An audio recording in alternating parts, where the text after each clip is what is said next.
Guys, welcome sa ating YouTube channel. No? Mayroon tayong inayos sa sasakyan, Bios. Sa isa kong kaibigan, si Pastor Jess. Ayan. At pansin natin guys, dagdag lang tayo ng preyon kasi kulang. No? Yung lamig niya, humming lang, kulang siya. Din mamaya kakargahan natin yan. Kaya pakita ko sa inyo paano magkarga ng AC, no? Aircon, at unti-unti nating lagyan ng preyon guys. Ito naman 134 ang concept nito, no? 134 yung preyon niya. Kaya yan guys, no? Yan yung BIOS to, no? At ang nakakarga lang ay 35, no? Minsan 36, yan po. Pisay. Kaya kulang, no? Kaya yung lamig niya, nalamig naman pero kulang, humming lang. And then, ano siya? Yung pag maraming sasakay ay madali siyang matanggal yung lamig, no? Para madali lang siyang uminit. Kaya kulang talaga, no? Hindi makasustain yung lamig. Kaya kargahan natin, no? Ang setting niya 36, siguro try natin hanggang 45 or 50 kasi kaya naman to, no? Pag ganyan, no? Marami na po tayong inayos na ganito. Galing din to na inayos, siguro mga 6 na buwan. Check natin kung wala bang leak, no? Ayan guys, no? Sundan nyo lang tong vlog na to, no? Mayroon tayong 134 ito, no? Nakalagay, nakabili lang yan. Yung tangke lang at 32, pero yan ang taging 134. Yan, yung tangke natin. Kaya yan, sit up na yung gauge natin. Unti-unti natin pasukan ng preyon ngayon. Kaya yan guys, no?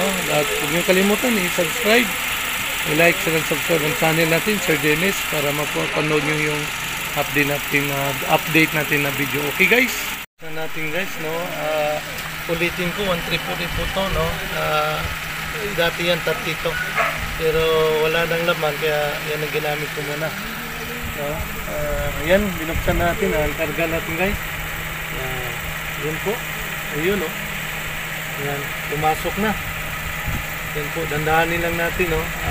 35 yung laman niya, gawin natin muna ng 45. Dagdag tayo kahit pakunti-kunti. Ayan guys, check lang natin, no? Tingnan nyo lang yung mga update natin. Yun. Ayan. At saka kung mapapansin nyo po, hindi nag-automatic. Kaya pag mahit nyo yung lamig, automatic yung thermostat, no? Magka-cut off siya. Yan po ang sign pag na-hit nga yung lamig guys. Ayan. Tingnan nyo lang guys.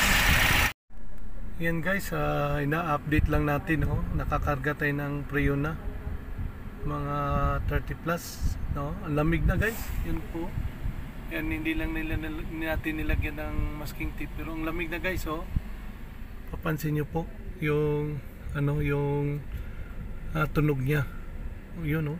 Grabe ang lamig. Thank you Lord, salamat Panginoon. Ito yung BIOS, no? Kotse siya na BIOS. At marami na tayo, may mga L3 na tayo, 2 sa lakeside na napagana din natin yung aircon. Kaya kahit papano, no, marunong din si Sir Dennis ng AC aircon, no. Ito yung mga car aircon. Maliban lang sa mga pag may mga leak, ang hirap, no, pag trace sa mga leak. Pero kung dagdag or may no trouble lang, kaya natin yung mga langis-langis palitan, susudlahin, kaya natin guys. Kaya yan, sundan natin, and then kakapsyon na natin last yung harap, yung sa makina. Update ko kayo kung ilang pisa yung nakalagay doon, naka-indicate. Pero so far guys, okay na to sa biyahe, napakalamig na, no? Kahit puno to, 5 ang karga, ay okay na yung lamig niya, no? May laban na kahit tanghaling tapat, okay siya, no? Giginawin talaga yung mga pasahero nito. Ayan guys, maraming salamat sa inyong panonood at pagsubaybay, at update ko lang kayo guys sa harapan. Okay guys? Okay guys, update lang tayo sa ating BIOS, no? Ito yung kinargahan natin. At nag-materialize, no? Nagpawis na nga yung return niya. Ayan, yung pong return niya, yan. Nagpapawis na po. Yan. Yung evaporator niya. Lamig na. No? 30 lang tayo ngayon. Isay. Oh, at na-hit na niya. Oh, pansin niyo po, nag-automatic na din siya. Yan. Yung magnetic contactor niya, yan. Hindi po, clutch. Clutch contactor yan. Yun, on. In mga ilang segundo lang, nagre-release siya automatic. Kaya ibig sabihin, na-hit yung thermostat. Yan. Patay. Yan.